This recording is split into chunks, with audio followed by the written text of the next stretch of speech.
This is Louis Pasteur. Pasteur was a famous French biologist who conducted a wide variety of experiments on the nature of germs and their relation to disease. Much of our modern medical establishments, treatments, medicines, and prevention methods are based on the beliefs and conclusions that Pasteur came to in the mid-1800s. Pasteur believed that germs were what caused disease, and that we therefore had to do all in our power to avoid these dangerous germs if we wanted to be healthy and disease-free. This led Pasteur to his famous theory of disease, called the germ theory. It also led him to his famous discoveries and treatments, which are still common practice today.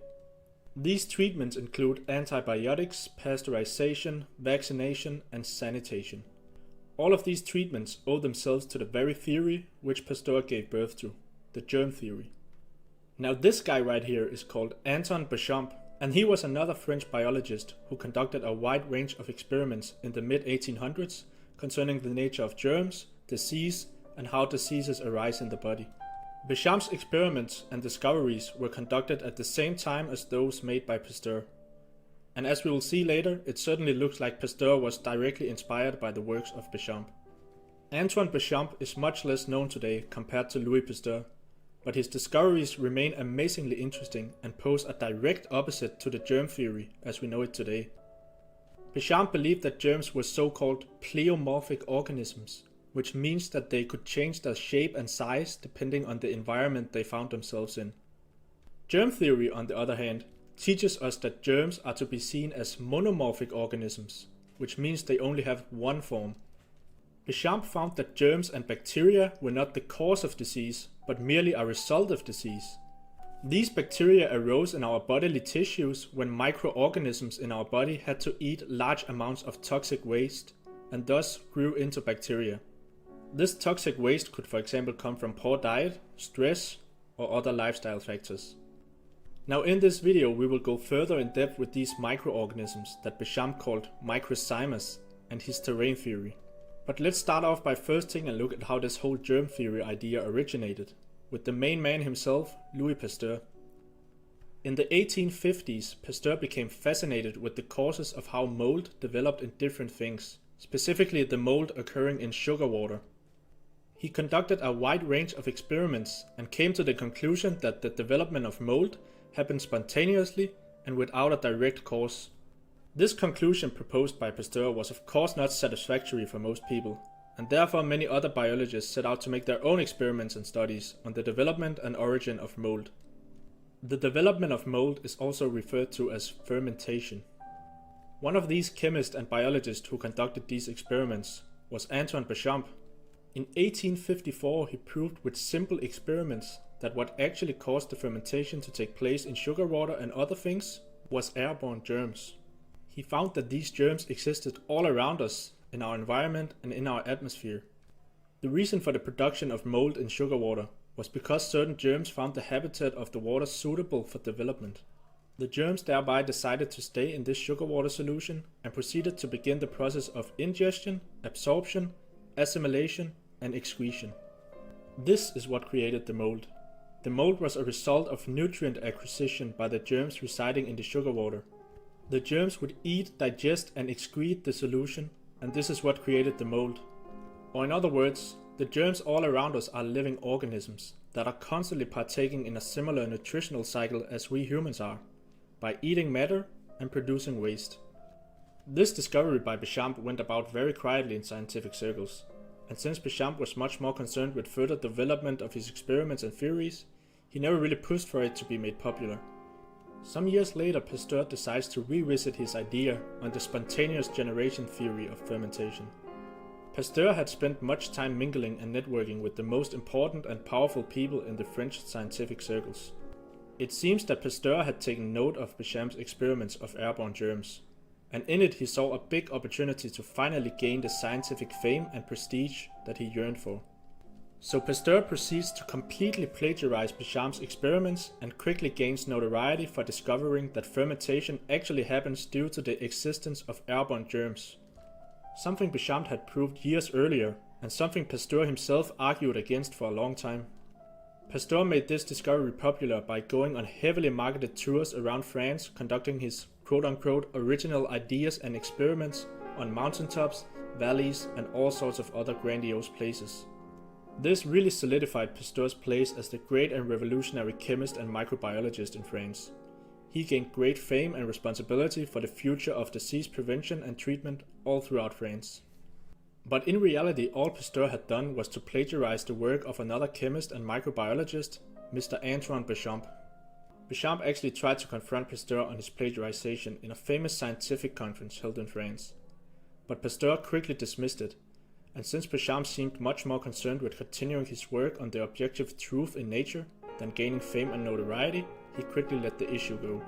Pasteur, on the other hand, seemed somewhat more obsessed with gaining fame through the discovery of breakthrough cures and preventions. This is what led him to what eventually became the germ theory of disease. The germ theory of disease concluded that all germs were to be guarded against and that they should be killed as much as it was possible. The work and discoveries of Pasteur certainly seemed to be done with the mindset of helping people and benefiting society as a whole. However, these discoveries often came into fruition due to immense pressure from the French authorities. This, for example, shows in the development of Pasteur's anthrax vaccine. In the mid-1800s, France was seeing huge deaths of sheep all across the country from a mysterious disease. Pasteur was called into action to solve the matter, and under a lot of pressure, he quickly came up with a solution in the form of a vaccine. Initially, it seemed that the vaccine worked. However, it quickly turned grim, as vast amounts of sheep started dying all across France. These sheep were not dying due to the disease anthrax, but from the injection put into them by Pasteur in order to prevent the disease. Surely this should have proved to people that Pasteur was not the infallible god that he was put up to be. However, his great influence on disease prevention and treatment went on, and so did the developments of the germ theory of disease. This failure on Pasteur's part is not an argument against the efficacy of vaccines, but proof that medical and scientific malpractice can be very dangerous. As to why injecting large amounts of animals with a certain substance can end very bad, I would like to refer to this quote by Dr. Montague Leverson. When a drug is administered by the mouth, in proceeding along the digestive system, it encounters along its way a series of chemical laboratories, wherein it is analyzed, synthesized, and harmful matter prepared for excretion, and finally excreted, or it may be ejected from the stomach or overcome by an antidote. But when nature's coat of mail, the skin is violated, and the drug inserted beneath the skin, nature's line of defense is outflanked, and rarely can anything be done to hinder or prevent the action of the drug, no matter how injurious or even fatal it may be. All physicians of the world are incompetent to either foresee its action or to hinder it. Even pure water has been known to act as a violent and fraudulent poison when injected into the bloodstream. How much more dangerous is it then to inject poisons whether modified or in any other manner? These simple considerations show that vaccination should be regarded as malpractice to be tolerated only in the case of extreme danger, where the educated physician sees no other chance of saving life. Now, there actually is a lot of other stuff to go into when it comes to Pasteur's rush disease treatments and how it has somehow still made its way into our current medical practices and our overall belief in germ theory. But it's a very long story, and since I have a lot of other very interesting stuff that I want to touch on in this video, maybe it's best saved for another time. For now, let's shift our focus to what Pasteur's lesser known counterpart, Antoine Béchamp, was discovering, while Pasteur and his germ theory was being lifted up as the world's new and great savior. As briefly mentioned earlier in this video, Antoine Béchamp made some extremely interesting discoveries when it comes to what he believed constituted life and disease. The most fascinating of these discoveries was definitely the discovery of what Béchamp called microzymas. Microzymas are essentially infinitely small microscopic organisms. With great amazement, Béchamp managed to find these small microscopic organisms in prehistoric stones that were millions of years old. Even though the stones were millions of years old, the microorganisms were still very much alive. Béchamp interpreted these microscopic organisms to be survivor life forms from past ages. He went on to find these microscopic organisms in all other living and dead things he examined, be it animal, human, or plant matter. Although all the microzymas looked similar, they varied in their chemical abilities. Each tissue, organ, or gland in the body had microzymas that differed from each other. The microzymas would be able to grow into bigger organisms, like for example bacteria, if the environment demanded it. Some of these intermediate bacterial stages were regarded by germ theory proponents to be different species altogether, but to Béchamp they were all related and derived from the microzymas. Béchamp noted that without oxygen, microzymas did not die, they simply went into a state of rest. He said that every living being has arisen from the microzymas, and that every living being is reducible to the microzymas. The microzymas were the fundamental components of life. Microzymas thereby completely shattered the previously held belief that cells were the fundamental units of life, a thought that still seems dominant today, even though, as we shall see in a bit, the existence of microzymas have been proven further. Actually, the cells in our body owe their very existence to the presence of these small pleomorphic microzymas, who constantly make sure our cells are healthy and plentiful. When humans, animals or plants die, the microzymas live on and continue to be the ultimate cleaning men of nature by slowly decomposing the body that they were once a part of. This seemed like it should have been a huge discovery, completely changing the landscape and concepts of germ theory as it was currently known. However, the discoveries were simply disregarded by Pasteur and other germ theory microbiologists in favor of their own research and pronouncements. These people kept their belief in the notion that bacteria and other microorganisms only had one form, and that these forms were the cause of disease. This is for example shown in the famous germ theory proponent Robert Koch, who was obsessed with isolating these different bacteria and relating them to different diseases. He would for example take something like a streptococcus bacteria and notice how it was present in almost all people having a strep throat. Thereby he concluded that the streptococcus bacteria caused the strep throat. What Koch failed to realize was that the bacteria wasn't the cause of the disease, but merely a result of it. The bacteria is actually the good guy. It's there to eat up all the toxic waste that are in the tissue. It is simply found in the diseased tissue because some other outside factor is making our inner environment toxic. This could very well be diet and lifestyle, but could also be things like stress, poor air quality, EMF radiation, and countless other things. The observation of bacteria in deceased individuals is thereby just a sign of the microorganisms doing their job in cleaning up deceased tissue. If you see firemen around a burning building, would you think that they were the ones who caused the fire? The truth is that these microorganisms play a huge part in our overall health and well-being, and they seem to morph and change shapes depending on the environment and state of our bodies. Most people are slowly starting to see the importance of microorganisms in our health and well-being, as things like probiotics and gut microbiome have become important buzzwords. Béchamp literally tried to warn us about the gut microbiome and the importance of these microorganisms years ago. However, we didn't listen then, and we still seem very much caught up in the germ theory dogma, which has taken deep root in our scientific and medical circles, and honestly seems ingrained in all of us. The ideas put forth by Béchamp should have completely changed the way we look upon prevention and treatment of disease. Instead of treating disease as some random thing that could happen to anyone at any moment due to dangerous germs attacking us from the outside, we would actually focus on improving the inner and outer state of our bodies.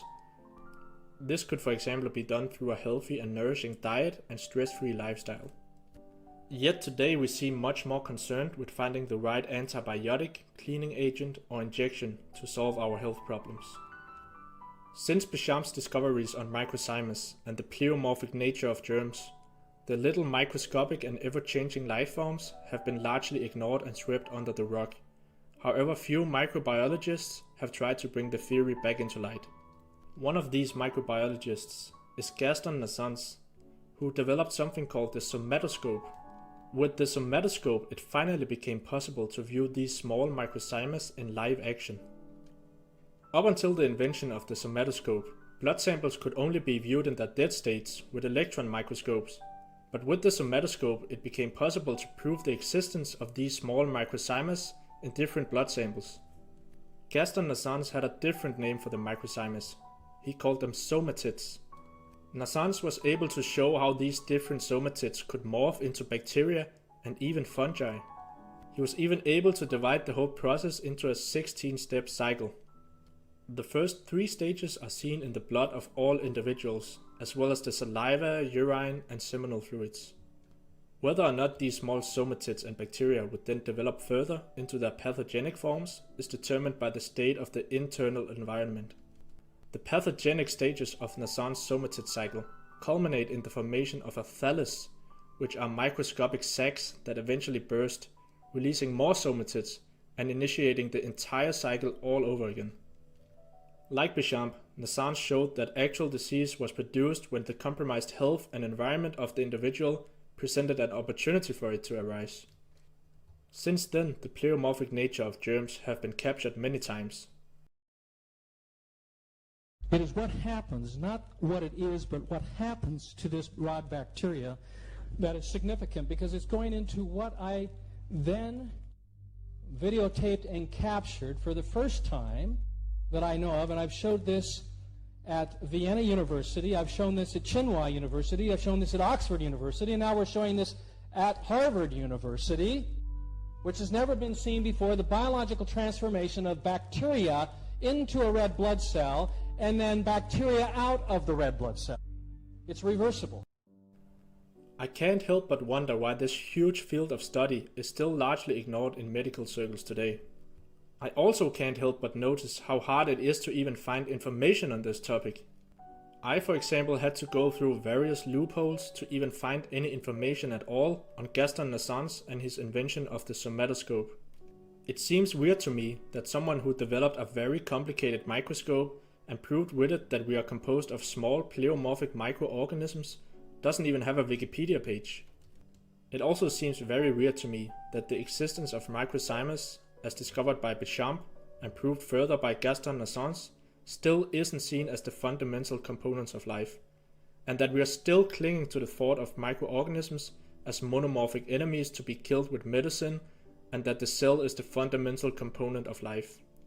Today there is a lot of talk and focus on things like stem cell research. However, it seems weird to focus on this when 100 years before stem cells were even discovered, Béchamp had already discovered the very creators of the stem cells, the microzymas. Studying stem cells instead of studying microzyma is like using a gas lamp instead of an electrical lamp, or a steam locomotive instead of an electrical train. The bottom line is that stem cell, no matter how small or undifferentiated, is still a cell. A microzyma is a whole nother entity altogether. The longest living stem cells live between 5 months to 3 years before dying out. Microzymas lives on forever. Microzyma has never been observed to perish. They are immortal as far as can be estimated. They are like the undying cosmic dust of our world. Or to quote Blavatsky, nothing ever dies. Life's opposite is not death, but latency. One is compelled to ask whether all humanity, past and future, is not imprisoned in latent form in the rocks and sands of our terrestrial sphere. I realize that this might be getting a little philosophical, and that science has little or nothing to say about spirit, soul, and the hereafter. But if disease is indeed caused by the accumulation of too much toxic waste for small pleomorphic organisms to handle, it would indicate physicians have been unable to see what was quite plain for some 19th and 20th century scientists to observe using a simple light microscope. And with powerful electron microscopes, there is now little excuse for not seeing bacteria. In addition, scientists cannot seem to agree where life begins. So can we trust them completely to know when life ends? In the Bible, God tells us that we came from dust, and to dust we shall return, which is not terribly encouraging for many people. But what if dust contained elements and building blocks that could remake life over and over again for all eternity? And isn't Earth basically a big pile of dust? I believe that the study of these ever-living microscopic organisms deserves to be brought back to the light, and that it may provide us with huge clues of what it takes to prevent and treat disease. I believe that terrain theory should be taken seriously, and that we largely need to rethink our approach when it comes to germ theory. We simply gain nothing by walking around in this more or less paranoid thought that disease is something that can strike us at any time, and that we need to guard ourselves against these quote-unquote dangerous airborne organisms. The reality is that diseases seek their natural habitat. diseased tissue, and that we gain nothing by constantly seeking to destroy these organisms, which are only trying to help us survive. All of this can be summed up quite shortly in the words of Béchamp himself. Nothing is lost, nothing is created, all is transformed. Nothing is the prey of death, all is the prey of life.